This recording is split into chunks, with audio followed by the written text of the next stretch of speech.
Aku pun berkata kepadamu, engkau adalah Petrus, dan di atas batu karang ini aku akan mendirikan jemaatku. Ini jemaatnya ini siapa, Bang Juma? Salam satu Tuhan. Sahabat dimanapun berada, saya mohon untuk mensubscribe, like, dan juga men-share channel kita ini. Besok kita akan ke Jakarta ya. Siapa yang ikut saya dapat hadiah nanti di Jakarta. Anda dengarkan tuh, tiba-tiba Anda pulang. Bergegas, ketepak. Istrinya bilang, "Bapak kenapa kau sibuk kali?" "Aku mau ke Jakarta." Kata Yesus, kata guru itu, kalau aku ke Jakarta, besok aku dapat hadiah sama dia. Kuceluk. Itu ucapan untuk siswa, bukan untuk kau. Jika kamu meminta sesuatu kepadaku dalam namaku, aku akan melakukannya. Nah sekarang coba minta buat mati lampu di Makassar ini sekarang. Coba minta ke Yesus, aku minta padamu Sus, buat tempat Bang Suma mati lampu. Hitungan ketiga ya Sus. 1, 2, 3. Enggak mati lampu, masih tetap nyala. Didengar nggak doamu? Ya tidak. Karena ucapan itu hanya untuk kaumnya. Sedikit waras napa kalian? Waras sedikit. Oke. Udah. Udah. Silakan. Tadi Bang Juma mengatakan bukan itu hanya khusus orang tersebut, tetapi kalau saya baca di ayat di Yohanes 17:20 dia mengatakan di sini, dan bukan untuk mereka ini saja aku berdoa, tetapi juga untuk orang-orang yang percaya kepadaku oleh penderitaan mereka. Itu kan jelas Bang Cuma. Berarti bukan dikatakan juga di sini bukan untuk orang-orang ini saja. Oke, saya bantah. Kan seperti itu. Oke. Tapi oleh karena penderitaan mereka yang disebabkan oleh mereka. Mereka siapa? Ya menganiaya murid-murid Yesus, menganiaya orang-orang sesamanya. Coba Anda baca Yohanes 17:9. Aku berdoa bukan untuk mereka. Aku berdoa untuk mereka. Bukan untuk dunia aku berdoa, tetapi untuk mereka yang telah Engkau berikan kepadaku, sebab mereka adalah milikmu. Coba sedikit lagi, berakal lagi sedikit. Yesus sendiri yang mengatakan, aku berdoa untuk mereka bukan untuk dunia, tetapi untuk mereka yang telah Engkau berikan kepadaku. Siapa mereka? Itu murid-muridku Bani Israel. Jadi jangan merasa dong, jangan merasa. Itulah kenapa disebut Yesus, waspadalah kepada serigala yang nyamar domba. Kalian ini bukan domba, bukan Bani Israel. Domba itu makan rumput, serigala makan babi. Jangan merasa dong. Makanya nanti Yesus mengatakan, pada hari terakhir nanti banyak orang akan berseru kepadaku, Tuhan, bukankah kami bernubuat mengusir setan? Ya kalian inilah. Tiap hari manggil Yesus Tuhan, tiap hari bermujizat pakai nama Yesus. Tapi bertemu Yesus, ini siapa ya? Kok perutnya penuh babi? Kok kemudian dia menyembah aku? Kok dia ibadah minggu? Kok dia kemudian berkuluk? Ini siapa ya? Maaf ya, aku tidak mengenal kalian. Udah Bang Juma? Udah. Aja. Ya. Saya tambah. Kalau saya tidak bergerak, saya baca ayatnya aja lebih tempat. Karena dikatakan di sini di Yohanes 5 ayat 22 sampai 23. Bapa tidak menghakimi siapapun, melainkan telah menyerahkan penghakiman itu seluruhnya kepada anak. Itu anak berarti Yesus sendiri ya. Supaya semua orang menghormati anak sama seperti mereka menghormati Bapa. Barang siapa tidak menghormati anak, ia juga tidak menghormati Bapa yang mengutus dia. Berarti di dalam hati saya di ayat ini, kalau saya tidak menghormati Yesus Kristus, berarti sama seperti Bapa saya tidak menghormati. Karena dikatakan di ayat di sini. Makanya saya sampai menghormati tetap sampai sekarang, karena ada ayatnya. Sama seperti Bapa itu, kalau kita menghormati anak ini, ya itulah Yesus. Bung, Coba dibaca narasinya deh. Sesudah itu ada hari raya orang Yahudi dan Yesus berangkat ke Yerusalem. Ini ucapan Yesus ke orang Yerusalem. Jangan siksa diri Anda. Ucapan-ucapan Yesus itu hanya untuk Bani Israel, supaya semua orang yang menghormati anak seperti mereka menghormati Bapa. Apakah kalian menghormati Yesus? Dengan melantiknya setara dengan Tuhannya, apakah Anda menghargainya? Dengan mengimani ajaran Paulus dia mati dengan jalan kutu, apakah Anda menghargainya? Tidak. Dengan menyembahnya, apakah Anda menghargainya? Tidak. Yesus tidak mengajarkan itu. Dan lagian Yesus itu kan sudah berkata, sesungguhnya barang siapa mendengarkan perkataanku dan percaya kepada Dia yang mengutus aku, ia mempunyai hidup yang kekal. Ucapan Yesus apa? Dudukkan aku sebagai apa? Sebagai utusan Tuhan kan? Dengarkan itu. Aku diutus hanya kepada domba yang sesat dari umat Israel. Dengarkan itu. Aku tidak dapat berbuat apa-apa dari diriku sendiri. Dengarkan itu. Ketika ia mengatakan, jangan kamu menyangka bahwa aku akan menghakimi kamu di hadapan Bapa. Yang menghakimi kamu, yang mendakwai kamu adalah Musa. Yaitu Musa yang kepadanya kamu menaruh pengharapanmu. Sebab jikalau kamu percaya kepada Musa, tentu kamu akan percaya juga kepadaku, sebab ia telah menulis tentang aku. Tetapi jikalau kamu tidak percaya akan apa yang ditulis Musa, bagaimanakah kamu akan percaya akan apa yang kukatakan? Jadi Yesus diutus kepada kaumnya Bani Israel. Musa menyeru kepada kaumnya Bani Israel. Yesus menyeru kepada kaumnya Bani Israel. Kalian siapa rupanya? Kalian hanya merasa kegeeran. Kalian itu bukan pengikut Yesus. Yesus hanya untuk kaumnya Bani Israel. Sadarlah itu, sadar, sadar. Sadar, kawan-kawan, sadar. Udah Bang Juma. Dah. Iya, tadi Bang Juma kan hanya diutus, Yesus hanya diutus untuk bangsa Israel. Di ayat itu memang betul di ayat, tapi di ayat yang lain itu penyebabnya juga. Nah, karena kalau satu ayat aja di situ ya udah saya fokus itu, tetapi di ayat yang lain kan ada juga lagi dikatakan. Coba dulu aja satu di Markus 13 ini ayat 10 dikatakan di sini. Tetapi Injil harus diberitahukan dahulu kepada semua bangsa. Diberitakan. Iya, kepada semua bangsa. Berarti ini semua bangsa. Ya. Katakan di ayat ini. Ya, sudah. Jadi saya tidak salah, aku memahami ini. Beritakanlah Injil itu kepada seluruh bangsa, bahwa Yesus hanya untuk Bani Israel. Wahai seluruh manusia di atas muka bumi ini, sesungguhnya Yesus itu adalah Rasul utusan Tuhan untuk kaumnya Bani Israel. Beritakan, jangan beritakan yang bukan Injil. Injil yang dimaksud Yesus itu yang mana? Bukan Lukas, Markus, Matius, Yohanes, Matius, bukan. Bukan Roma, Galatia, Filipi, bukan. Tapi Injil yang dimaksud Yesus di sini adalah, baca Yohanes 17:8. Segala firman yang engkau berikan kepadaku, segala kabar gembira yang engkau berikan kepadaku, telah kusampaikan kepada mereka. Mereka telah menerimanya dan mereka telah menerimanya dan mereka telah menerimanya dan mereka telah menerimanya. Setelah mereka menerimanya, mereka percaya bahwa engkaulah yang telah mengutus aku. Beritakan itu kepada seluruh dunia, bahwa Yesus telah mengajar murid-muridnya, murid-muridnya telah menerima segala firman yang Tuhan berikan kepada Yesus sebelum dia terangkat ke langit, dan muridnya telah percaya kalau Yesus adalah Rasulullah ila Bani Israel. Kenapa enggak beritakan itu? Kenapa beritakan yang lain? Kenapa beritakan yang lain? Kenapa enggak beritakan yang diberitakan Yesus? Injil ini harus diberitakan kepada seluruh bangsa.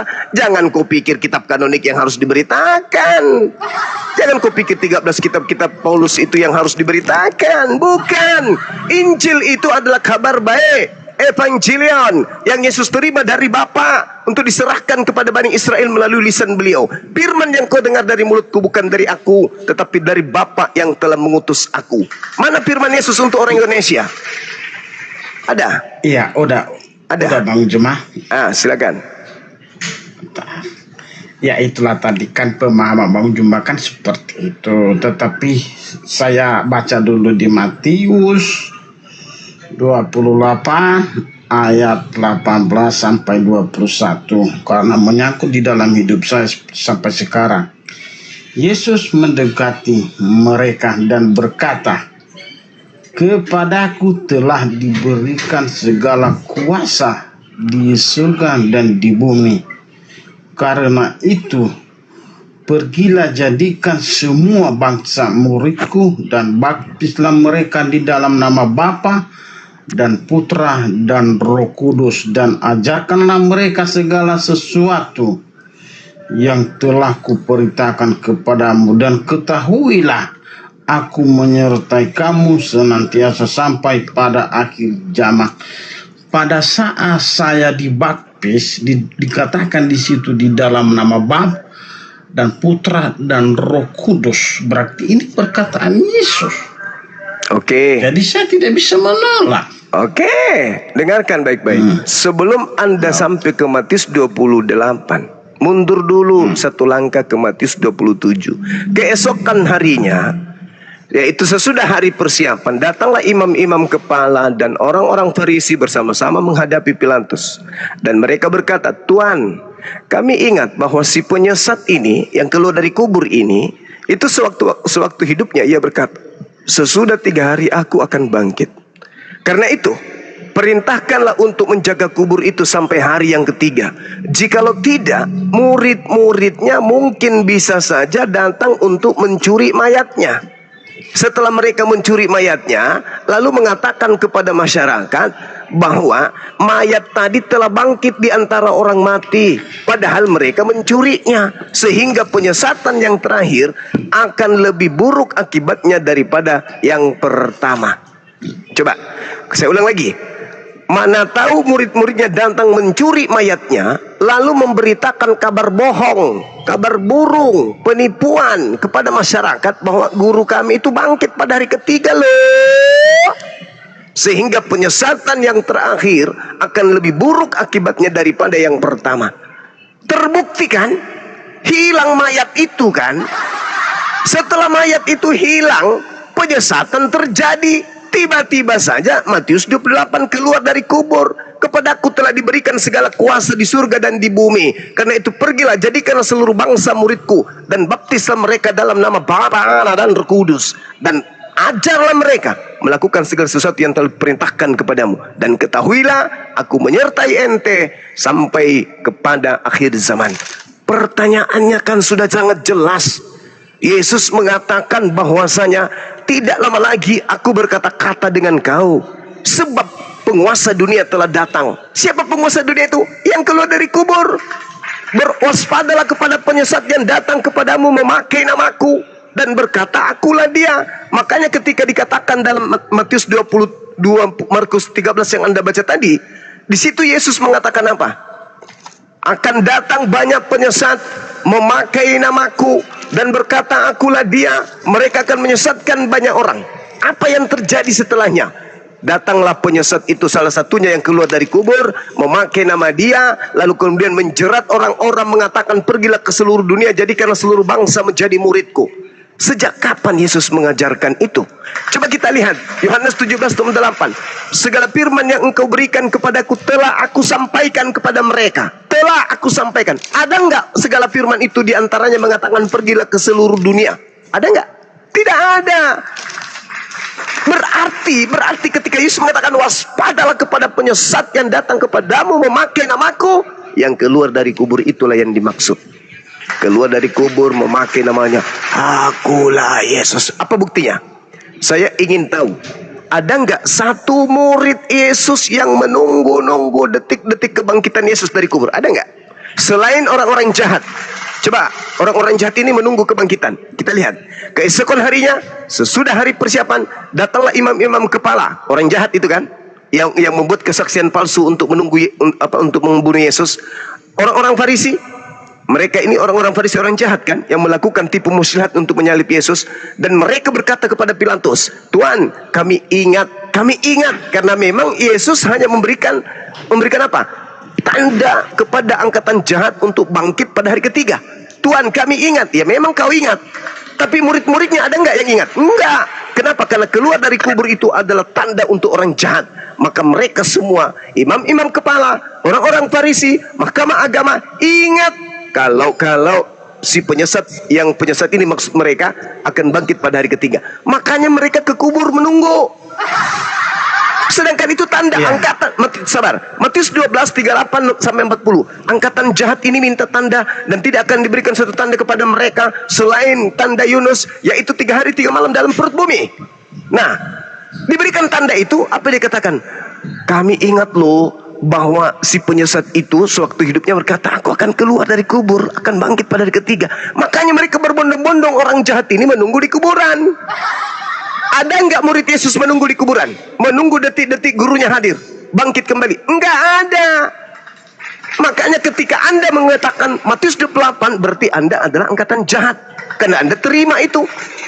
Sebab tanda yang diberikan kepada angkatan jahat adalah bangkit dari hari ketiga. Anda terima kan? Anda percaya kan? Anda anggap itu Yesus kan? Nah, itulah makanya kenapa kalian sesat. Karena kalian percaya kepada penyesat yang datang memakai nama Yesus, yang dia mengatakan akan bangkit pada hari ketiga. Di mana bangkit hari ketiga itu adalah tanda untuk orang-orang jahat. Anda percaya? Anda menerima? Berarti Anda adalah orang jahat. Demikian. Oke. Itulah salah satu pemahaman Bang Juma. Karena pernah juga saya bertanya kepada pendeta tentang hal itu. Memang dia mengakui bahwa peristiwa itu salah satu mereka tidak bisa dapat membuktikan hal seperti itu. Karena pada saat itu muridnya tidak ada di situ. Nah, berarti nggak ada tanda-tanda untuk mereka, bukan? Murid-murid tidak diberikan tanda untuk bangkit hari ketiga kan? Yang diberi tanda untuk bangkit adalah orang jahat. Dan itu terbukti. Aku ingat, kami ingat loh. Penjahat ini si jahat ini pernah mengatakan akan keluar dari kubur hari ketiga. Saya boleh bertanya ya? Nah, hari ketiga siapa yang menunggu? Orang jahat. Orang jahat kan? Nah, sekarang Anda sendiri mengatakan murid-murid Yesus tidak menunggu. Berarti memang itu. Sabar dulu kecoa. Berarti memang betul. Yang menunggu hanya orang jahat. Yang diberi tanda itu hanya orang jahat. Lalu kamu apa ini semua? Tunggu dulu Begicot. Selesaikan dulu temanmu. Nah, jadi kesimpulan saya Bang Bulolo, ada nggak murid Yesus orang-orang benar ini menunggu detik-detik kebangkitan hari ketiga? Silakan. Begini Bang Juma, saya tidak ibaratnya saya kan bukan ahli Injil dan saya hanya tadi tarik saya di sini. Karena pas kebetulan Bang Juma yang ada di sini, ya makanya saya bertahan karena mau tanya juga. Tadi Bang Juma ini mengatakan bahwa memang Yesus ini hanya diutus kepada bangsa Israel di ayat itu. Tetapi saya juga mau bertanya kepada Bang Juma di Matius 16 ini ayat 18 dikatakan di sini, dan aku pun berkata kepadamu, engkau adalah Petrus, dan di atas batu karang ini aku akan mendirikan jemaatku,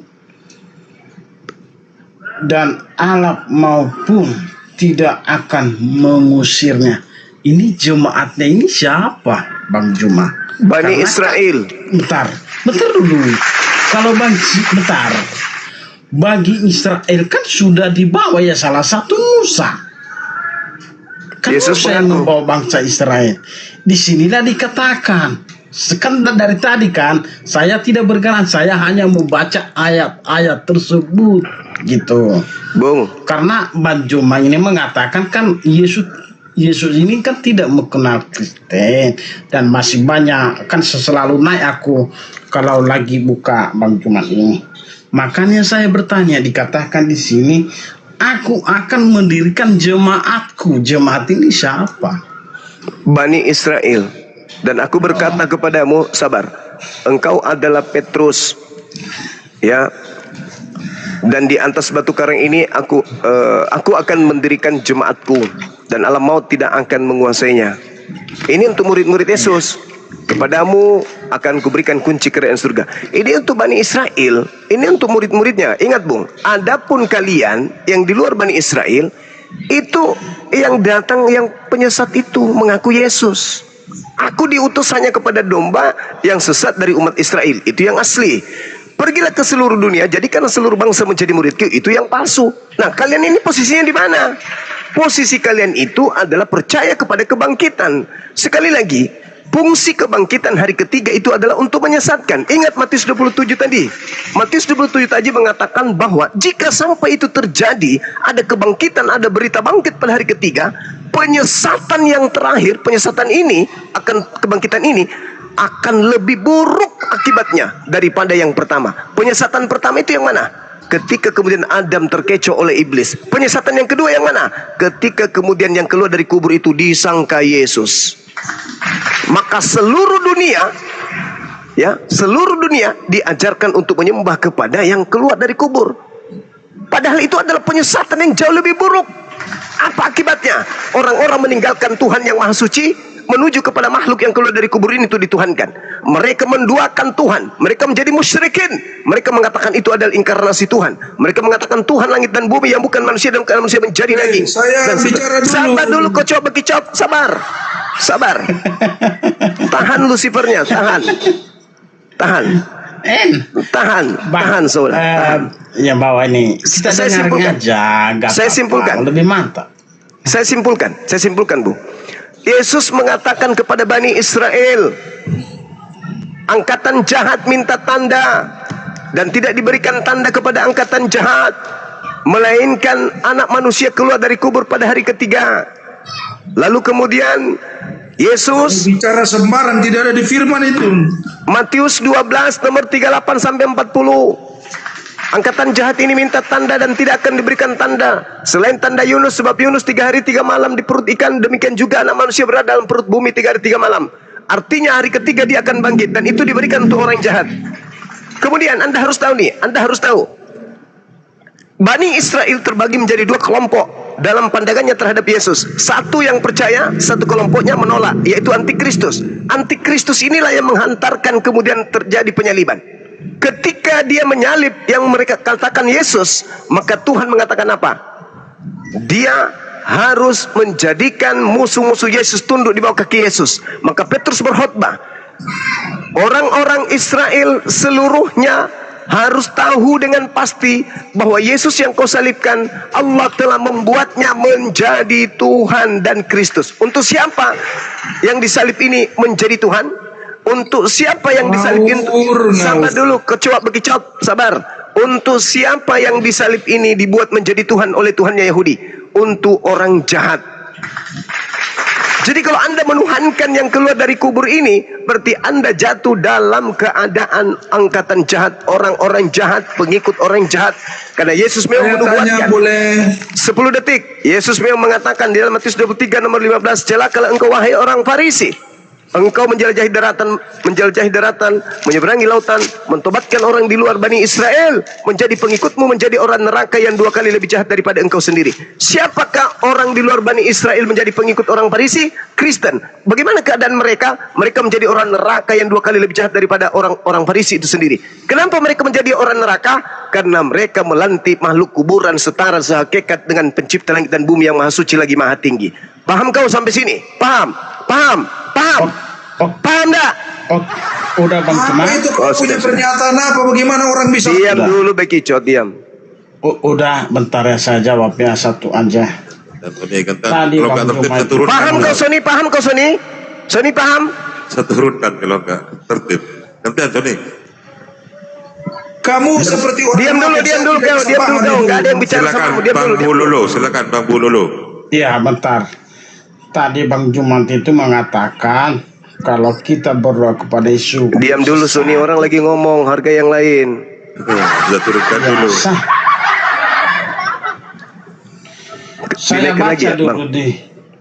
Saya baca di Yohanes 6 ayat 40. Sebab inilah kehendak Bapakku, yang itu supaya setiap orang yang melihat Anak dan yang percaya kepadanya berboleh hidup yang kekal, dan supaya aku membaptiskannya pada akhir zaman. Ini udah jelas di ayat ini. Iya. Kenapa? Ya udah berarti begini Bang Juma. Begini, dikit aja tadi kan Bang Juma. Ini kan berkaitan bahwa saya kan percaya kepada anak tersebut, dan saya berdoa kepada anak tersebut, bukan bisa hidup saya sampai bisa hidup kekal. Berarti tidak salah dong. Ini sudah dikatakan di sini. Saudaraku, tadi saya kan udah mengatakan Yesus itu bicara kepada muridnya. Coba Anda lihat bahasanya. Sebab inilah kehendak Bapakku, yaitu setiap orang yang melihat di situ teoreo. Teoreo itu melihat, biji mata orang itu menatap kepada fisik Yesus. Itu fakta. Teoreo itu artinya melihat langsung. Barang siapa yang, sebab inilah kehendak Bapakku, supaya setiap orang yang teoreo kepada siapa? Kepada anak. Melihat kepada anak. Yang kedua, di dalam Yohanes 10:27, aku mengenal muridku, muridku mengenal aku, mereka mendengarkan suaraku. Jadi murid Yesus itu melihat fisiknya Yesus, mendengar suara Yesus langsung. Nah, sekarang sabar dulu. Poinnya adalah dan percaya kepadanya. Percaya enggak kalau Yesus itu mengatakan aku diutus hanya kepada domba yang sesat dari Bani Israel? Percaya enggak? Percaya enggak? Itu di ayat tersebut percaya, tapi di ayat lain ada lagi. Tunggu dulu, itu bukan Yesus lagi. Kan tunggu dulu. Kan tadi dikatakan segala firman yang Bapa berikan kepada Yesus. Tunggu dulu, Sony. Sabar dulu, Kau tinggal bicara terus bagaimana kita berdiskusi baik. Sabar dulu. Itu suruh nanya aja dulu, Bang. Suruh nanya aja dulu. Ya nggak apa-apa. Tunggu dulu, Sony. Kau cebok dulu, sabar dulu. Dengarkan, Bang. Yesus itu mengatakan barang siapa yang melihat aku, melihat aku. Yang kalian lihat kan cuma patung. Sementara yang dimaksud di sini melihat langsung orang yang sehidup sesama dengannya. Barang siapa yang melihat aku. Nah, yang melihat Yesus pada saat itu terbagi menjadi dua kelompok. Antikristus melihat Yesus bahkan membunuhnya. Yang satunya adalah benar-benar cinta kepada Yesus, yaitu yang menolongnya. Jadi ada dua kelompok. Yang melihat aku harusnya orang-orang yang melihat Yesus, menyaksikan Yesus bermujizat, percaya kalau dia itu adalah Mesias, utusan Tuhan. Tapi faktanya tidak. Maka Yesus mengatakan dan percaya kepadanya, maka memperoleh hidup yang kekal. Percaya enggak kalau Yesus itu mengatakan aku diutus hanya kepada domba-domba yang hilang, yang sesat dari umat Israel? Percaya enggak? Kalau Anda percaya, Anda memperoleh hidup yang kekal. Nah, kami umat Islam percaya, maka kami memperoleh hidup yang kekal. Sony ini mana bisa percaya? Sony nggak mungkin bisa percaya Yesus. Sony ini antikristus. Sony ini anti Yesus. Kamu hilang itu semua. Kamu seperti orang kerusupan. Nah, sekarang saya tanya sama Sony. Dengarkan baik-baik pertanyaannya. Kamu tanya sama saya mau tanya kamu. Kamu tanya saya. Dengar. Habis itu kau bertanya. Oh, tidak bisa. Saya tanya kamu dulu. Kamu hormat dari tadi tidak punya nilai. Dengar. Tidak bisa. Sama saya mau. Bani Israel itu terbagi menjadi dua. Yang pertama yang anti terhadap Yesus, yang mau menyalibkan Yesus. Yang kedua adalah yang mau melindungi Yesus. Mereka yang cinta kepada Yesus. Kau kalau hidup zaman itu kau berada di mana? Membunuh Yesus supaya dosamu ditebus, atau kau menghalangi orang membunuhnya? Jawab. Hebat sekali ini Suma. Jawab. Iya, Suma ini hebat sekali. Hebat sekali. Oke. Saya sebelum jawab saya tanya satu dulu Suma dari kamu. Sebelum jawab saya tanya bisa enggak? Lalelun Ro.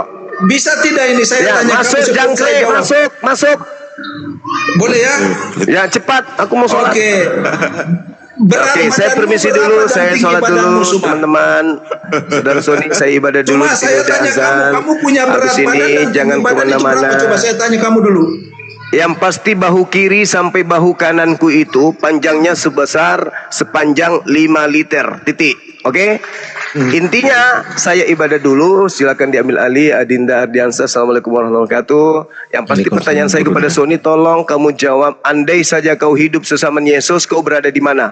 Masuk dalam pasukan yang ini membunuh Yesus demi dosa-dosamu, atau kau melindungi Yesus sehingga dosamu tidak ditebus? Mampus kau. Jawab. Saya dengarkan nanti habis sholat. Silakan.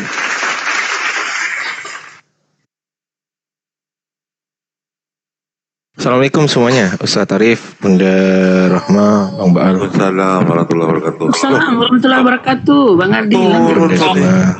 Sony, kau mencet, kau lari dengan pertanyaanku ya. Aku bertanya samamu, jikalau kau ada hidup sesama Yesus, Kau membunuh Yesus supaya dosamu ditebus, dan kau berjasa dengan orang-orang miliaran Kristen terhapus dosanya karena kau berupaya membunuhnya. Dosamu juga hilang, dosanya orang miliaran juga hilang. Atau kau akan melindungi Yesus sehingga dosa-dosamu tidak ditebus. Kau berada di posisi mana? Kau bersama dengan setan yang ingin membunuh, atau kau melindungi Yesus bersama dengan orang-orang Islam? Coba kau pikir kau itu. Pikir itu dulu, nanti jawabannya aku masuk lagi ya. Tidak ada murid Yesus yang membunuh Yesus kan?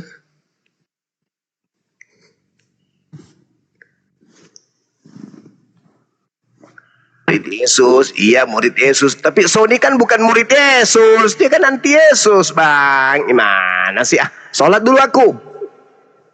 Ya kalau gitu, Amangku.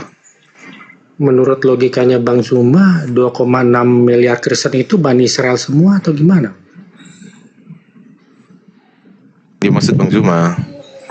Yang dimaksud Bang Zuma itu ketika misal tadi Bang Sony atau kamu lah, kamu berada di zamannya Yesus, itu kan Bani Israel terbagi menjadi dua. Yang satu, Bani Israel yang gak suka dengan perintah-perintah Yesus atau informasi dari Yesus, sehingga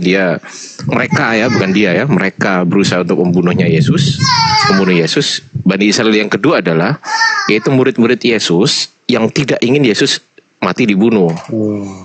Nah, pertanyaannya, sebentar dong.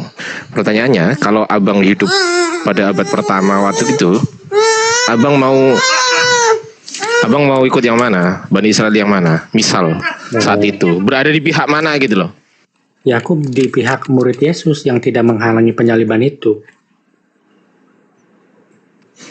Gimana? Aku berada di pihak muridnya Yesus yang tidak menghalangi penyaliban. Karena Yesus berarti 4 kali. Berarti murid Yesus.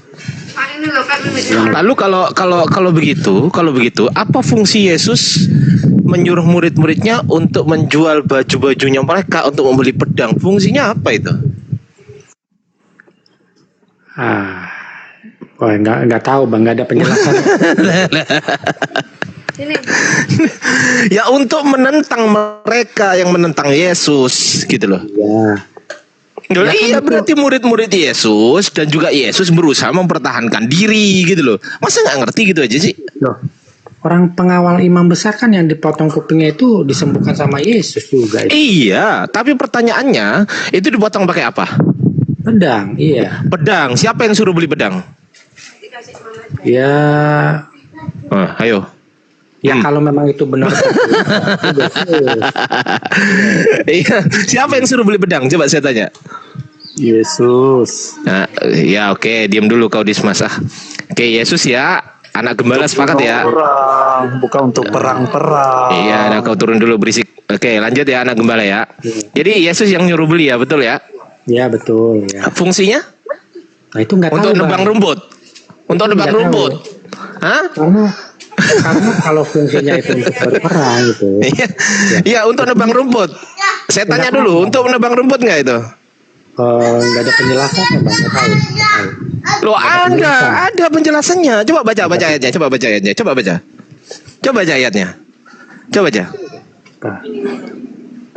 Di mana Bang itu Bang? Loh, lah. Yang Kristen ini saya apa Anda? Saya itu lupa ayatnya di mana itu Bang. Loh lah ya. Yang Kristen itu Anda apa saya? Kok jadi saya yang lebih ingat dari Anda? Lukas 22 Bang. Lukas Bang dengerin dong. Lukas 22.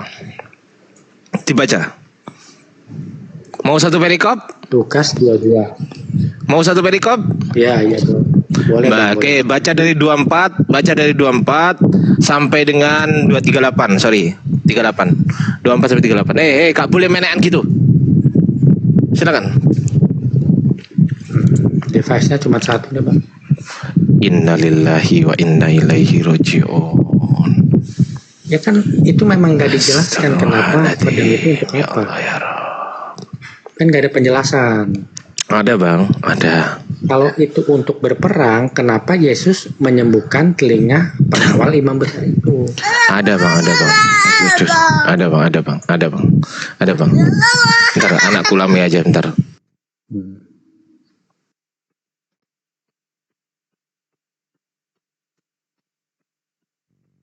Iya.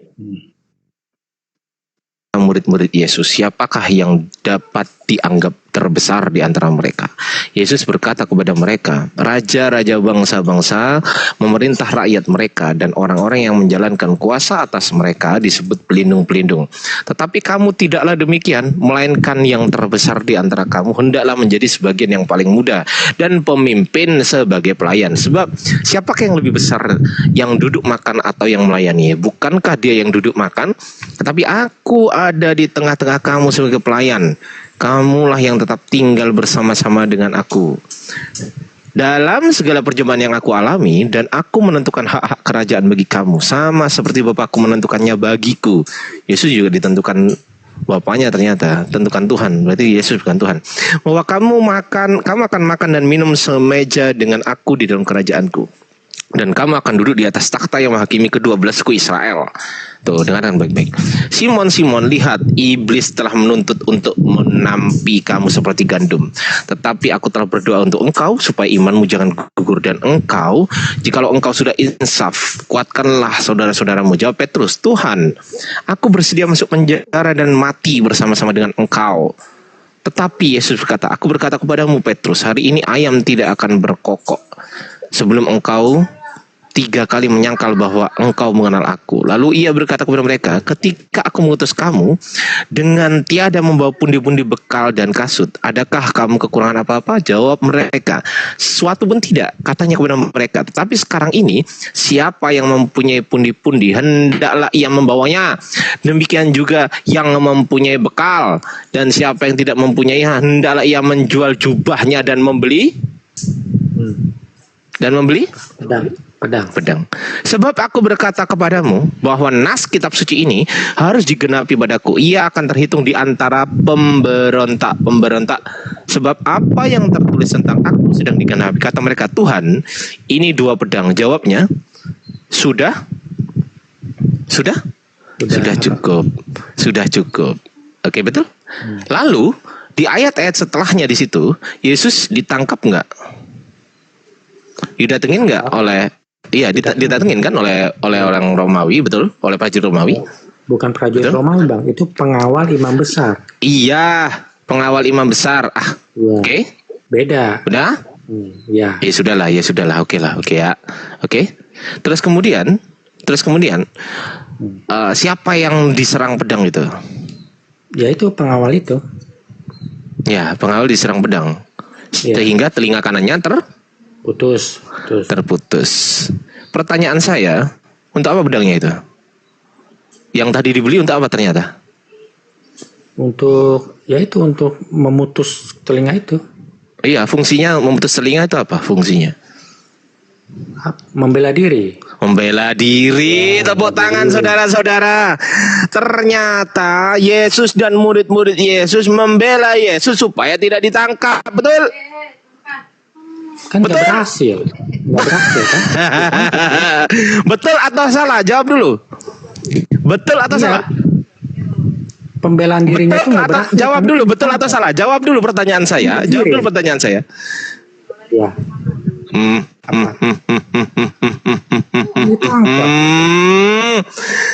Ya salam, ya Allah. Iya, pertanyaan saya bukan itu.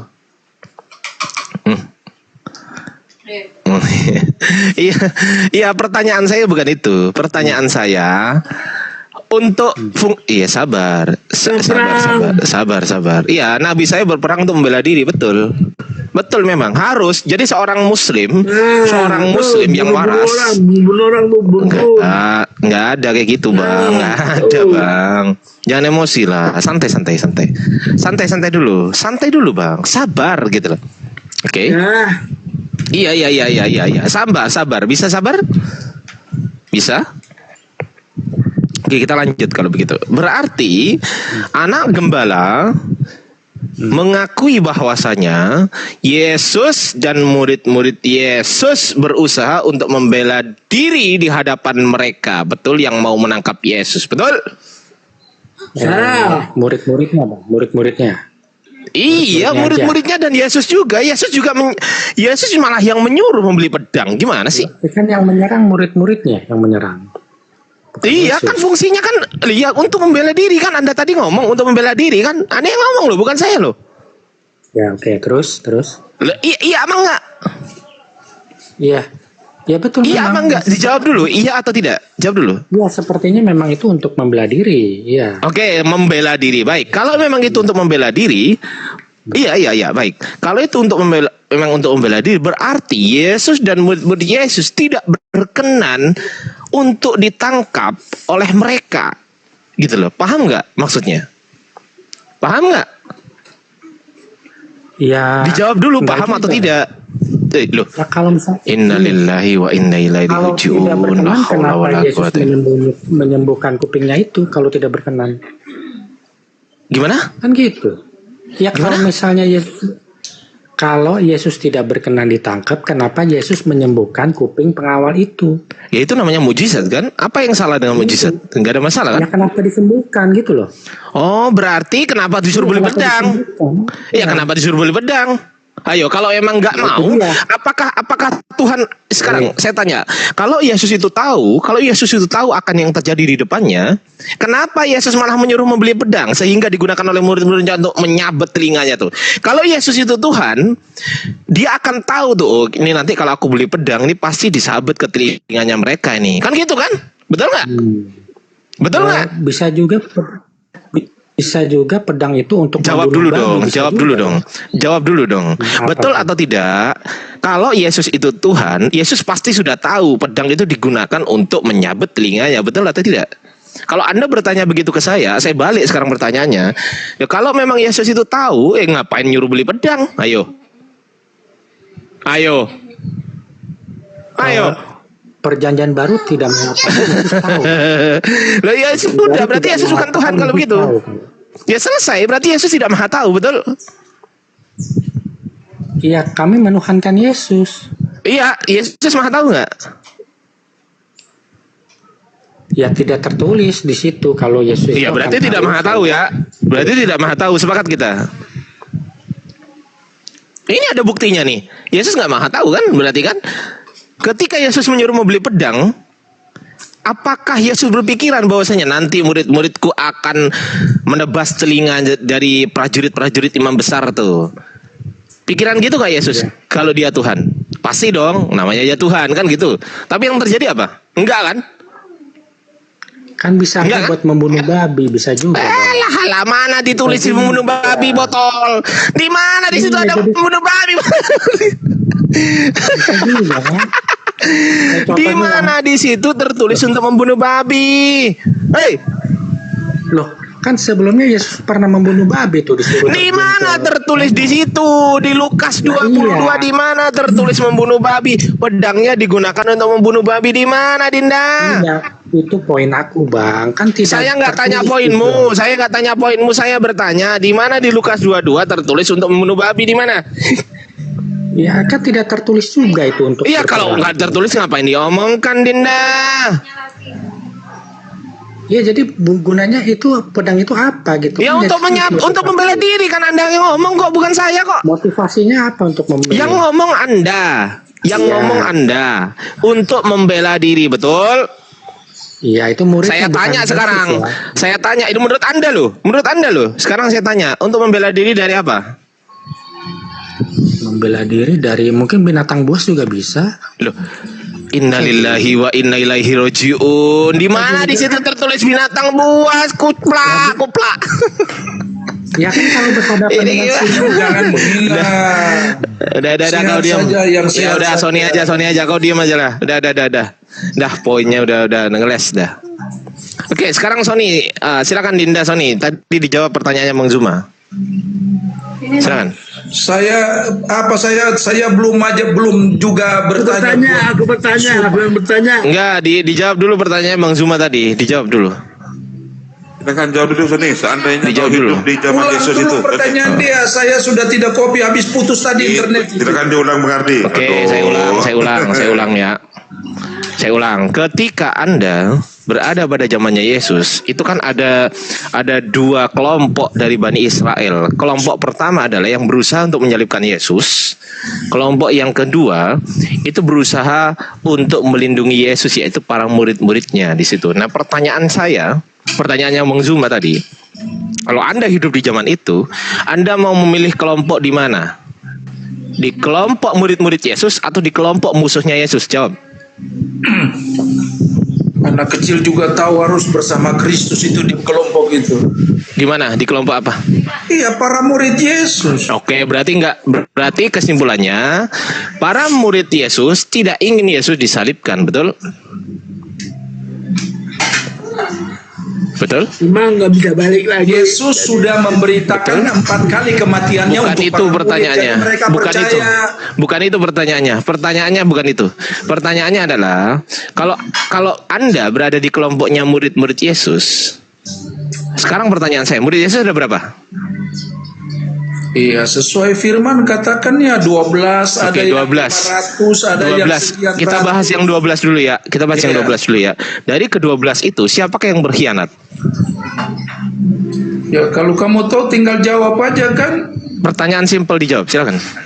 Iya, jelas di situ kan pengkhianat itu kan Yudas. Oke, Yudas berkhianat kepada Yesus, berkhianat apa? Soal apa itu? Berkhianat Ya. karena Karena duit. iya, karena duit. Terus apa yang dilakukan Yudas karena duit itu? Sehingga memberikan Dia menyatakan itu buat orang Farisi ahli Taurat itu untuk Iya. menyerahkan Yesus karena duit kan. Oke, menyerahkan Yesus kepada Ya, kepada pemimpin-pemimpin Yahudi Untuk- ahli Taurat untuk dan di- orang Farisi. untuk diserahkan untuk Ya, itu kan diserahkan. Kalau Ya, menyangkut kematian kan itu Iya. Yudas tidak pernah iya berpikir ke sana. untuk disalibkan, betul? Betul? Ya, penyalipan untuk Betul? menggenapi itu. Iya, untuk penyalipan, betul atau salah? Ya, Oke, baik. Berarti Yesus tidak iya, baik. Sabar. Santai.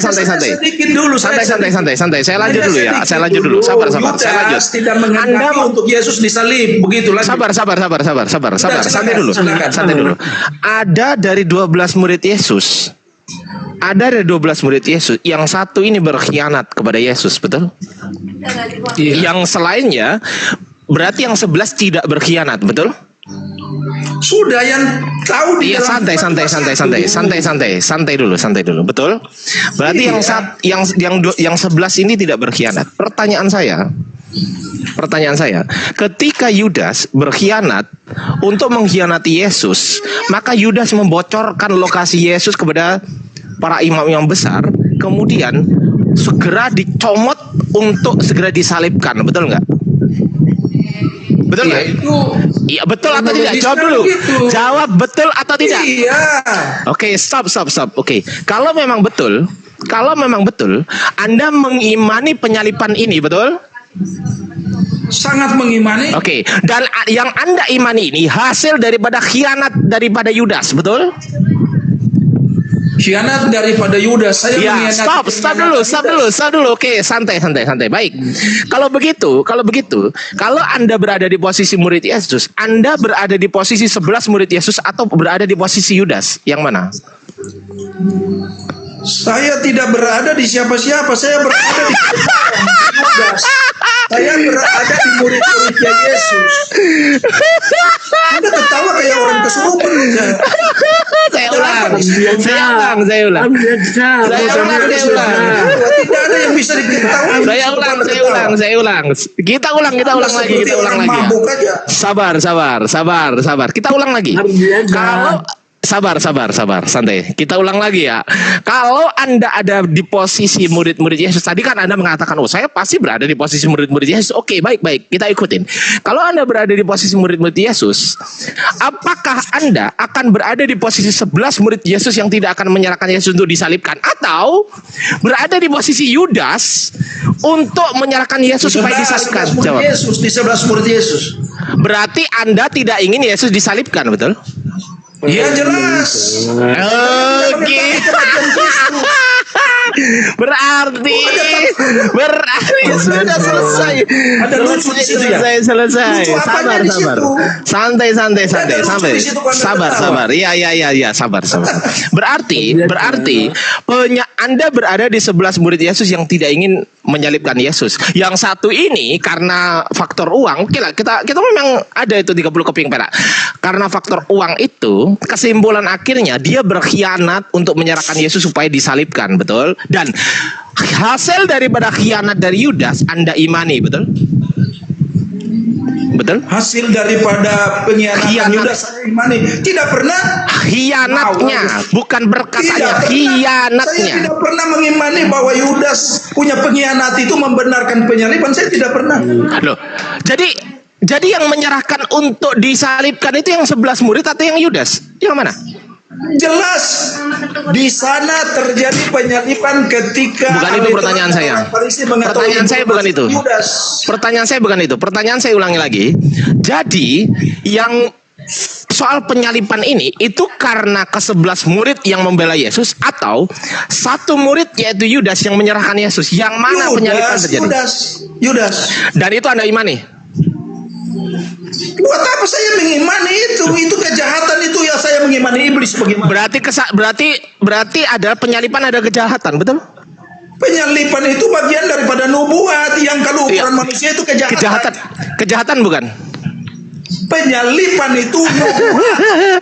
Ya kejahatan atau bukan? Jawab dulu. Itu nubuat. Kamu tahu kejahatan itu bukan? Penyaliban itu nubuat. Kamu mengerti? Oke, berarti Yudas tidak sedang melaksanakan kejahatan, betul? Yudas lagi melaksanakan nubuat. Iya, berarti Yudas tidak melaksanakan kejahatan, betul? Iya, nubuatnya. Oke, baik. Pelaku firman. Kalau begitu, pelaku firman, Yudas pelaku firman. Berarti Yudas ini adalah pelaku firman, betul? Yudas dipengaruhi iblis. Oke, berarti pelaku firman bisa dipengaruhi oleh iblis, betul? Ya. Betul. Pembunuhan itu iblis. Betul dulu kita.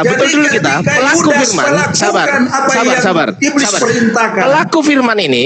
Pelaku firman ini dapat dipengaruhi oleh iblis, betul? Bisa saja, kenapa? Bisa saja. Kenapa tidak bisa? Buktinya Yudas. Iya. Ya sudah. Iblis. Baik, ketika dipengaruhi oleh iblis, dia menyerahkan Yesus, betul? Itu betul, sudah cerita. Oke, ya. Dan Anda imani dan Anda sekarang mengimani penyaliban yang notabene gara-gara dipengaruhi oleh iblis tadi si Yudas, betul? Jalan terus saja, jalan. Betul? Enggak, jawab dulu, betul? Jawab dulu, betul? Aja. Enggak, dijawab dulu, betul? Anda punya poin pertanyaan itu belum ada di sini. Iya, sudah. Iya, poin. Iya, dijawab dulu, betul atau tidak? Ya, pertanyaan saya dijawab.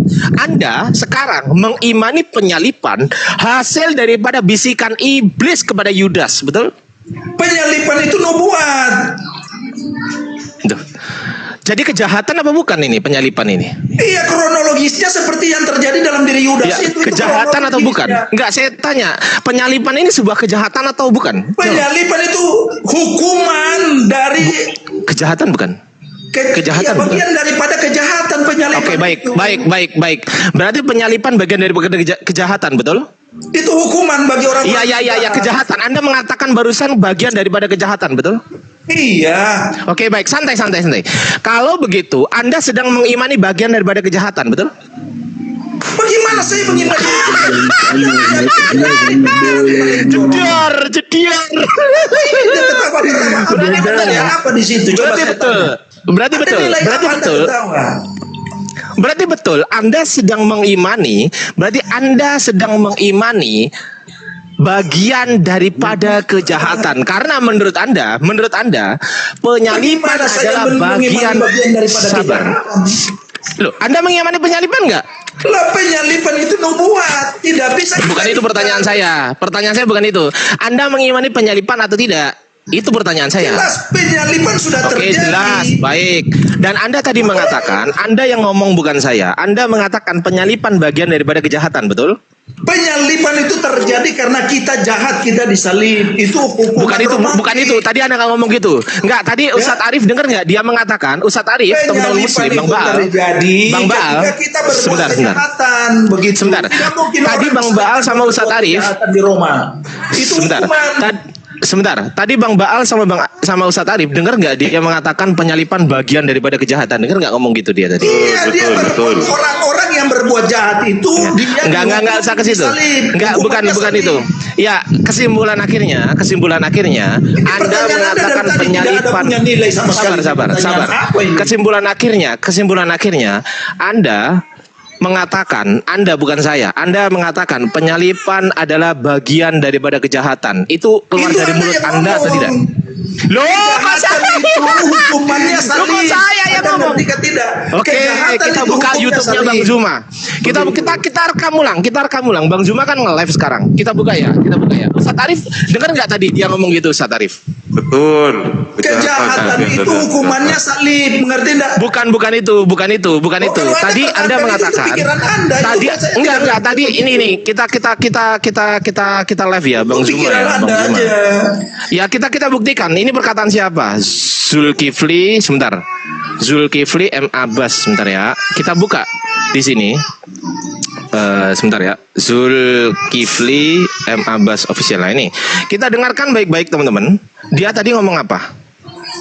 Nih ya. Sebentar. Bisa jadi tanda kerusakan saraf. Nih ya. Vitamin neurotrophil. Kalau Anda sampai mengatakan berbohong, Anda harus minta maaf kepada kami. Oke? Kok saya berbohong apa? Kejahatan Anda itu tadi hukumannya mengatakan, salib. Anda Itu ya, Allah oke. katakan. Anda Kalau tadi Anda mengatakan, merekaman saya pun perkataan saya. ini ada rekamannya, Bang. Ada rekamannya. Sebentar, ada rekamannya. Ada Kejahatan rekamannya, sebentar. Itu upahnya salib. Itu dia. Enggak ngomong gitu tadi. Hukuman orang yang jahat. Enggak ngomong gitu. Ini dengerin. Dengerin, Bang. Dengerin, ini. Ini, dengerin. Dijawab dulu, betul. Anda punya poin pertanyaan itu belum ada di sini. Iya, poin. Iya, dijawab dulu, betul atau Kenapa tidak? Anda pergi Iya, rekaman? pertanyaan saya dijawab. Anda sekarang mengimani penyalipan hasil daripada bisikan iblis kepada Yudas, betul? Penyalipan itu nubuat. Nah, dengerin. Jadi kejahatan apa bukan ini penyalipan ini? Nah, ini. Kronologisnya seperti yang terjadi dalam Nih. Yudas Ya, itu kejahatan atau bukan? Enggak, saya tanya, penyalipan ini sebuah kejahatan atau bukan? Penyalipan itu hukuman dari Kejahatan bukan? kejahatan, bagian daripada kejahatan. Lah. Apa di situ maksudnya ada apa? Bagian daripada kejahatan. Apa maksudnya? Ini dengerin. Anda mengatakan ketawa, barusan. tidak ada nilai apa-apa di situ. Iya, sabar. Anda Kejahatan mengatakan itu upahnya sabar. salib, itu Sabar. Anda Ada apa mengatakan di situ, barusan. Aduh? Anda barusan mengatakan. Sebentar. Anda barusan mengatakan penyalipan bagian daripada kejahatan. Itu Anda yang bicara. Oh, saya. Kita dengarkan ini suara siapa? Kita dengarkan. Saya kasih tahu Iya. buat Sabar. Anda. Kita dengarkan. Kejahatan Kita itu dengarkan. Anda bukan diam. penyalipan, Anda diam. kalau Kejahatan. Nih. Kejahatan atau bukan? Nih, dengerin. Penyalipan itu hukuman dari Kejahatan bukan? kejahatan. Bagian daripada kejahatan. Penyalipan. Nah, siapa yang ngomong itu? Siapa yang ngomong itu? Siapa yang ngomong? Udah ya, saya pikir Bang Sony ini kayaknya nggak mampu ya untuk menghadapi Anda kita nggak bisa. semua di sini. Yesus sudah di surga, Anda nggak Enggak, bisa yang ngomong kenapa-napa. barusan siapa? Yang ngomong di sini barusan siapa? Penyalipan Yesus itu sudah di bagian dari surga. kejahatan. Enggak, Jelas bukan itu pertanyaannya. kejahatan, bagian Bukan itu daripada pertanyaannya. penyalipan. Bukan itu. Ya, Bukan itu penyalipan pertanyaan itu saya. bagian Bukan daripada itu. kejahatan. Kenapa? Bukan itu. Dengerin. Loh. Dengerin, yang barusan mengatakan, tidak ada sabar. apa-apa di situ. Sabar. Yang barusan Kalau Anda mengatakan, cuma tutup, sabar, cuma santai. poin itu tidak ada nilai Santai, Kita berbicara Bang. yang bernilai lah, yang ada Anda mutu. saya mute. Sabar ya. Sabar ya.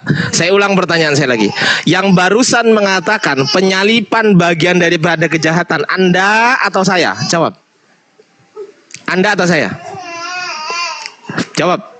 Saya siksa di sini. Emah, anak Emah. Ada sini Pak Mah. Ayo jawab. Jawab Bang Sony, Dinda. Dibuka Penyalipan bagian dari kejahatan. Kenapa? Oke, ya sudah. Dan Anda imani bagian dari kejahatan itu, betul? Dan Anda imani, betul? Bagian daripada kejahatan itu, betul? Betul? Dan saya ulang pertanyaan saya. Saya ulang ya. Saya ulang.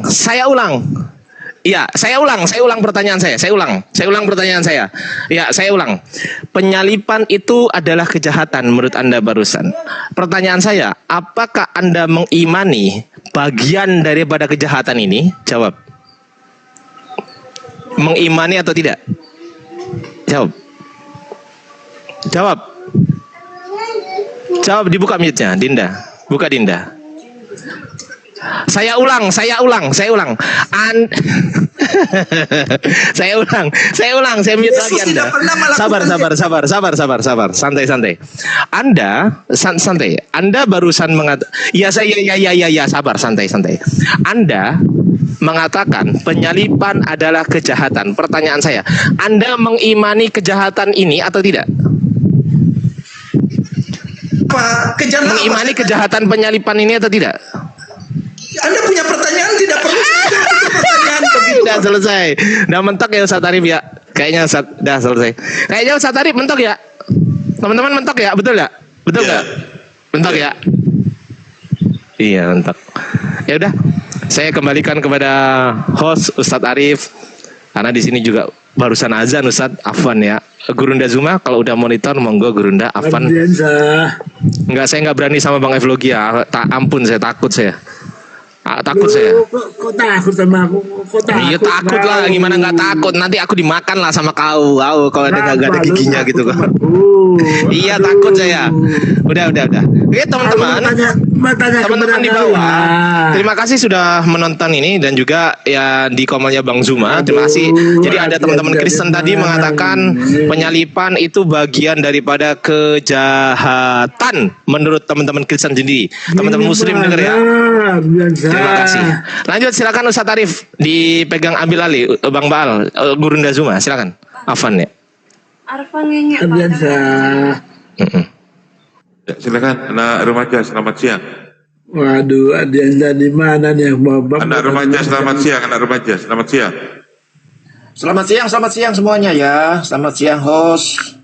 Oh ya Bang Jenderal, selamat siang. Ya, jadi pernyataan bagian dari kejahatan itu memang benar. Terus apa yang disalahkan di situ? Justru karena kejahatan itu di Perjanjian Baru mengatakan bahwa orang-orang yang menyerahkan anak itu, ya, mereka semua akan masuk ke dalam neraka. Jadi semua yang menggenapi nubuat yang ada itu akan masuk. Karena memang seperti itu, ya. Jadi orang-orang yang menyerahkan Yesus itu semua tidak selamat, semua masuk neraka. Ya, jadi dalam Perjanjian Baru mengatakan seperti itu. Memang itu sebuah dari kejahatan.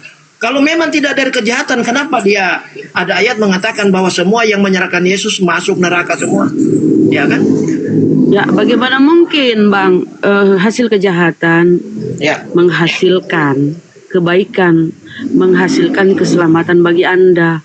Anda sudah mengakui itu hasil kejahatan. Iya, itu kan pembunuhan ini. Bagaimana mungkin menghasilkan kebaikan, keselamatan? Nih contoh ya, seorang maling nih, maling motor ya.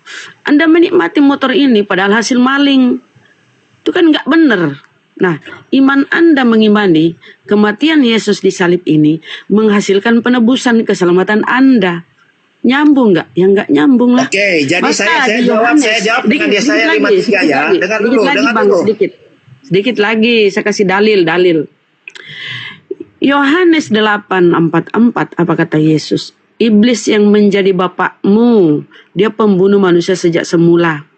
Di situ Yesus protes mereka yang ingin membunuhnya. Kenapa sih kau ingin membunuh aku? Padahal yang aku sampaikan adalah kebenaran yang kuterima dari Tuhan. Kenapa kau lakukan itu? Iblis yang bapakmu lah sehingga kau menginginkan kematianku. Jadi Anda ini adalah bagian dari iblis, kejahatan iblis Anda terima. sebagai suatu keselamatan. Itu nggak nyambung. Silakan. Aku mau tanya. Boleh nggak nih? Udahlah dulu. Jangan lapor dulu. Aduh. Oh, selesaikan dulu ini. Jangan dulu di mute, host. Enggak. Ini Bang Evlogia. Bapak Evlogia ini, Bang Jenderal Evlogia. Yang motong-motong ini. Ya, lanjut. Silakan, Bang Evlogia. Ayo, Bang Jenderal. Iya, jadi di sini jadi di sini Yesus katakan yang perancang itu ya, pencipta mengatakan di sini, sesudah kesusahan jiwanya ia akan melihat terang dan menjadi puas, dan hambaku itu sebagai orang yang benar akan membenarkan banyak orang dan oleh hikmatnya, ya. Jadi di sini dia dari hal-hal seperti itu dia akan selamat, ya. Dia menebus dan dia kembali, dan itu memang sudah rancangan Bapa, karena semua hal-hal yang dilakukan penyalipan Yesus itu adalah kehendak Bapa. Baca di Yesaya 53 ya, ayat 10. Tetapi Tuhan berkehendak meremukkan dia dengan kesakitan apabila ia menyerahkan dirinya sebagai korban penebusan salah. Jadi dia ini kehendak Tuhan semua. Ia akan melihat keturunannya untuk umurnya akan lanjut. Dan kehendak Tuhan akan terlaksana olehnya. Itu sudah jelas ayatnya ya. Yesaya 53 ini ya. Jadi kita ini diskusi pakai data. Udah jangan. Saya tanggapi dulu, Bang. Nah, kembali lagi saya menyampaikan ya. Sesuatu dari hasil kejahatan tidak mungkin menghasilkan kebaikan. Nggak mungkin, Bang. Ini kan kejahatan. Anda sudah menyampaikan tadi bahwa yang membunuh Yesus itu akan dihukum. Jadi kejahatan itu tidak mungkin menghasilkan kebaikan, ya kan? Maka Yesus berkata memprotes mereka yang ini membunuhnya. Iblis lah yang menjadi bapakmu itu. Beri kalau kau mengimani kejahatan ini, kau adalah bagian dari iblis itu. Anak-anak iblis, ya kan? Anda lari ke Yesaya. Di situ tertulis Tuhan berkehendak meremukkan Tuhan. Sama-sama Tuhan diremukkan. Dan kalau kau baca sampai di bawah itu, tidak ada yang merujuk kepada Yesus. Karena di situ tertulis bahwa dia akan panjang umur. Apa Yesus itu tidak mati muda toh. Jadi itu tidak merujuk kepada Yesus. Dan ingat, sebentar Bang. Suatu kejahatan mustahil menghasilkan kebaikan. Ya, kematian Yesus itu akibat dari bisikan iblis kepada Yudas, sudah diurut tadi oleh Bang Ardi, ya kan? Iblislah yang menjadi bapakmu, ya. Jadi begini ya teman-teman, begini. Kita mundur sedikit. Adam atau Hawa digoda oleh ular tua atau iblis, sehingga Anda mengimani itu adalah dosa, menghasilkan dosa waris ya. Ketika Adam melanggar. Kemudian Bunda, boleh nggak Bunda? Kau diam dulu lah. Kasih kesempatan orang lain, Bunda. Jangan ini harus imbang, host. Jadi di sini dia menerangkan bahwa tunggu dulu baru kau tanggapi, kan kau ngomong tadi baru aku tanggapi. Nah, ketika Paulus berkata di Roma, akibat pelanggaran seorang maka semua jatuh ke dalam dosa. Ini Paulus ya di Roma 6:12 kalau nggak salah ya. Lalu terjadilah drama penebusan. Yudas dirasuki iblis, ya kan? Tadi iblis ular tua yang menggoda Hawa, lalu Adam, terjadi pelanggaran. Lalu akan terjadi penebusan, ya, ketika iblis merasuki Yudas. Terjadilah penebusan ya, pengkhianatan Yudas. Dia menyerahkan Yesus. Lalu kalau kita baca di Ibrani, ya, iblis yang berkuasa atas maut. Yesus di dalam keimanan kalian harus mati untuk menebus dosa, kata kalian toh. Jadi dari iblis ular tua, oleh iblis yang merasuki Yudas, kemudian Tuhanmu mati, menyerahkan diri kepada iblis. Iblis yang berkuasa atas maut. Dari iblis oleh iblis untuk bilang kau menempatkan Yesus di bumi sebagai Tuhan. Bentar. Berarti Tuhanmu harus tunduk kepada iblis, harus tunduk kepada kematian. Berarti Tuhanmu, Bang, dengar dulu. Berarti Tuhanmu, kau dengar dulu baru kau tanggapi. Biar biar nggak rame gitu loh. Sebagai Tuhan. Berarti Tuhanmu tunduk kepada kematian, tunduk kepada iblis. Dia menebus dosa boleh ku bilang ke iblis lah. Silakan kau tanggapi. Silakan gantian. Aduh, kabur dia. Jadi teman-teman, kalau kisah tentang adanya dosa waris ini ya berpangkal dari pelanggaran Adam. ketika dia digoda, Apa pertanyaannya apa? Saya mau jawab. Oh, silakan. Apa pertanyaannya? Makanya kau dengar Bang, Adam ya, karena pelanggaran Adam sehingga cerita dari Adam lagi tanya aja. Kau nggak tahu alurnya, dengar alurnya dulu sedikit aja. Adam digoda oleh iblis sehingga terjadi pelanggaran. Kata Paulus di Roma, akibat pelanggaran Adam maka manusia terjalar dosa. Lalu Yudas dirasuki iblis supaya ada penyerahan Yesus supaya disalibkan. Kemudian di Ibrani, iblis yang berkuasa atas maut. Yesus harus mati untuk menebus dosa. Jadi Tuhanmu ini harus tunduk kepada maut, kepada iblis. Berarti dari iblis, oleh iblis, untuk iblis. Apakah Tuhan menebus dosa ke iblis? Silakan. Saya bertanya loh, apakah Tuhan mati? Itu pertanyaan ngaur, masakan Tuhan. Ulang itu pertanyaan, bagus-bagus sedikit pertanyaanmu. Apakah Tuhanmu nih, ku bertanya nih, kau jawab kan? Apakah Tuhanmu mati menebus dosa ke iblis? Karena di dalam Bibelmu di Ibrani, iblis berkuasa atas maut. Tuhanmu harus mati, tunduk kepada siapa? Kepada iblis. Apakah Tuhanmu menebus dosamu ke iblis? Bagaimana Tuhan menebus dosaku ke iblis? Bagaimana? Dia menebus dosa saya lewat kematiannya, darahnya tertumpah, saya punya dosa ditebus. Kepada siapa dia menebus? Ya kepada saya manusia yang berdosa ini. Dia tebus saya lewat darahnya, lewat kematiannya. Kepada siapa? Ada Bang Handi di bawah. Kepada siapa nebus dia? Jawab dong. Karena di dalam Bibel saya dari dosa. Mau kepada siapa? Kepada saya tebusan itu terjadi. Oh, makanya bolehlah aku berprediksi karena Tuhanmu harus tunduk kepada kematian. Padahal di dalam Bibelmu Tuhan tidak pernah tunduk kepada kematian. Ngaur aja kau nih. Kan dia mati, Bang. Di dalam Bibelmu Ibrani, iblis yang berkuasa atas kematian, atas maut. Tuhan matinya itu sejenak saja untuk menebus dosa, ngerti tidak? Kemana dia nebus dosa kemana? Ayo. Ya, nebus dosa kita yang berdosa. Ya, karena dia sayang kepada kita. Dia Bapa yang sayang kepada anak-anaknya sehingga dia mau selamatkan anak-anaknya lewat kematiannya sementara itu. Ya nebus dosa kemana dia? Padahal dia Tuhan loh. Nebus dosa kemana lagi? Saya punya dosa yang ditebus. Nebus kemana dia? Karena di dalam Bibelmu, iblis yang berkuasa atas maut. Tuhanmu harus tunduk kepada kematian, Bang. Saya punya dosa. Ya, tadi pertanyaan Bang Ardian tadi, berarti Anda mengimani hasil dari kejahatan. Benar nggak? Ulang, Anda punya pertanyaan apa? Coba imani kejahatan apa? Anda mengimani hasil dari kejahatan. Benar nggak? Kamu ulang pertanyaan bagus-bagus. Coba apa? Gimana? Apakah Anda mengimani dari hasil kejahatan seperti yang Anda nyatakan tadi? Salib itu kan hasilnya kejahatan. Itu kalau itu dia makanya jawab. Itu saya sudah jawab, itu mau apa lagi? Iya, Anda mengimani hasil kejahatan berarti? Tidak ada saya mengimani hasil kejahatan. Penyaliban itu terjadi karena kejahatan. Bolak-balik. Bukan bolak-balik. Anda mau arahkan saya untuk ikut pemikiran Anda, tidak bisa. Bang, segala sesuatu yang kita tebus itu harus kita jelas tebus kemana. Nih, misalnya nih, ada Sandra, dia minta tebusan. Kau diam dulu lah, biar pinter dikit. Karena kau bilang dia tebus, kau nggak tahu Tuhanmu nebus kemana tuh. Lah, ngapain dia harus mati terkutuk kalau tidak nebus kemana-mana? Wong dia yang berkuasa kok, dia Tuhan kok. Dia tinggal mengatakan, dosamu sudah kuampuni kan, beres sudah. Dia yang maha kuasa kok, dia yang menciptakan kalian, dia menciptakan manusia. Ngapain dia harus turun ke bumi mati terkutuk? Kau pun nggak jelas dia nebus dosa kemana.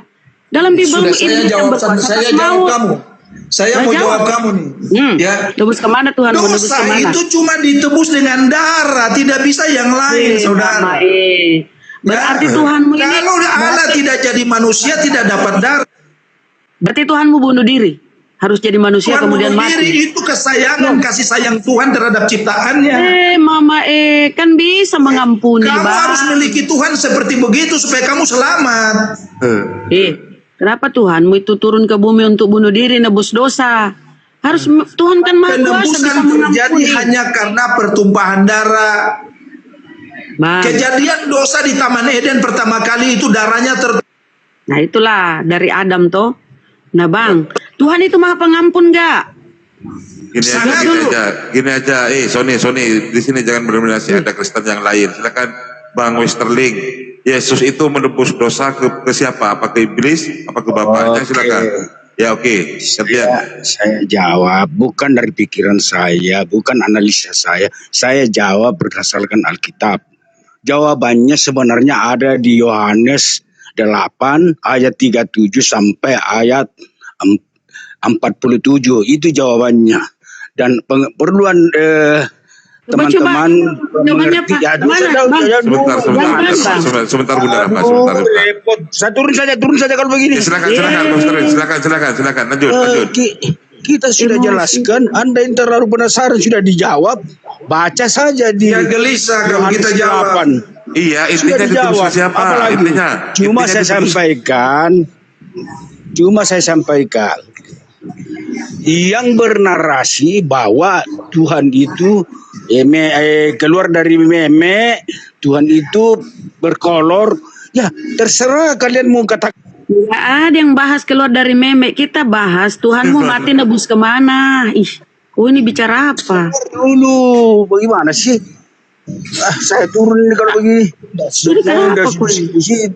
Tidak ada yang bahas meme. Kita bahas Tuhanmu ini. Bang, kau dengar dulu lah. Tuhan ini kan mahal. Kau sendiri yang pelacur. Kau yang datang bilang Tuhanmu keluar dari meme. Gimana kau ini? Nuduh lagi kami di sini. Sudah, itu kan tuduhan kalian. Nggak ada yang ngomong dari tadi. Gimana sih? Nggak ada yang ngomong ke situ kok. Bang diam dulu kau diam aja dulu. Bang. Kau jawab aja, Tuhanmu mati itu nebus dosamu kemana? Coba Bang. Jawab, coba nebus kemana? Ke iblis atau ke sesama Tuhan? Ya, sudah dijawab, sudah ada usah. Jadi ketika kalian bingung kan teman-teman, inilah dia bingung. Kamu punya pertanyaan itu tidak masuk akal itu pertanyaan. Tuhan nebus dosa kan kemana? Tuhan nebus dosa. Tuhan bukan nebus dosa saya. Nebus dosa kemana Tuhanmu ini? Ke sesama Tuhan. Nebus dosa kemana? Itu pertanyaan apa itu? Atau ke iblis? Jelas nebus dosa untuk manusia yang berdosa itu anaknya. Iya. Gini. Sayang anaknya, dia korbankan, dia punya jiwa untuk penebusan dosa. Bang, kalau ada orang tersandra nih, dia minta tebusan. Tentu kita tebus kepada yang menyandra kan? Kita beri dia duit supaya dia dilepaskan di sandraannya. Ya kan? Kalau kita menggadaikan sesuatu di pegadaian, ya kita menebus dia ke pegadaian supaya barang ini kita bisa ambil kembali. Nah Tuhanmu ini nebus dosamu kemana? Ke iblis kah atau ke Tuhan yang lain? Kan banyak kali pun Tuhanmu toh. Nebus kemana Tuhanmu nih? Atau kan kau sendiri bilang Tuhanmu turun ke bumi jadi jalan bunuh diri. Harus mati Tuhanmu. Padahal dalam Bibelmu di Ibrani, iblis yang berkuasa atas maut. Kita bersyukur kepada Tuhan yang berkorban untuk kita umatnya. Begitu. Iya, nebus kemana itu? Si Tuhanmu ini nebus kemana? Kan dia Tuhan. Apa Tuhanmu ini haus darah tuh? Aduh, bingung deh. Nebus dosa kemana? Kamu tidak bertobat saja sehingga kamu tidak mengerti firman. Begitu. Ya nebus. Kau jelaskanlah nebus kemana? Kalau kamu bertobat, pasti kamu mengerti firman. Karena firman. Justru saya ngerti di Bibelmu mengakhiri itu. Untuk mengakhiri begini saja. Kau ini juga Bunda Rama ini diam dulu dah. Kalau Anda tidak jadi murid, tidak belajar firman, Anda repot juga nih, repot. Sebentar. Bapaknya Yesus itu sebenarnya siapa, Bang Westerling? Kenapa Yesus itu harus turun ke bumi, kemudian menebus dosa? Yahweh itu sebenarnya siapa, Bang Westerling? Silakan. Berarti Tuhannya turun ke bumi bunuh diri. Ya, aduh, kita ngomong ini lagi mulut tukang punya pikiran pelacur. Sebentar dulu, ya silakan, Bang Westerling. Jangan biasakan itu kalau orang lagi ngomong hargai. Iya. Coba jelaskan dulu Bang Westerling. Sosok Yahweh itu sebenarnya siapa? Sosok Yahweh itu yang kemudian menobatkan anaknya itu siapa, Bang Westerling? Silakan. Oke, tapi jangan dipotong dulu supaya teman-teman yang Kristen ya mohon maaf kalau kita salah persepsi dalam Alkitab. Jadi begini. Yes datang ke dunia, di situ jangan jelas dikatakan aku diutus domba-domba Israel yang sesat dari Itu aja Israel. belum total data Ya, Bible. dengar itu. Ini aduh, perempuan pelacur juga ini, kenapa begitu? Nah, jangan itu begitu, Kau Westerling babi tidak kau boleh. makan babi anjing, turun kau. Nggak boleh kawannya. Waduh. Westerling Dasar bagaimana kurang bisa ajar. ngomong begitu buat perempuan Westerling, ini bahaya ini. Nah, itulah Kristen bang. Lu sendiri yang tadi naik bawa Tuhannya keluar dari memek dia yang panas. Dasar bego kau. Sebenarnya dia mau bilang bahwa Ya, aneh. Yahweh itu iblis bener, mampir.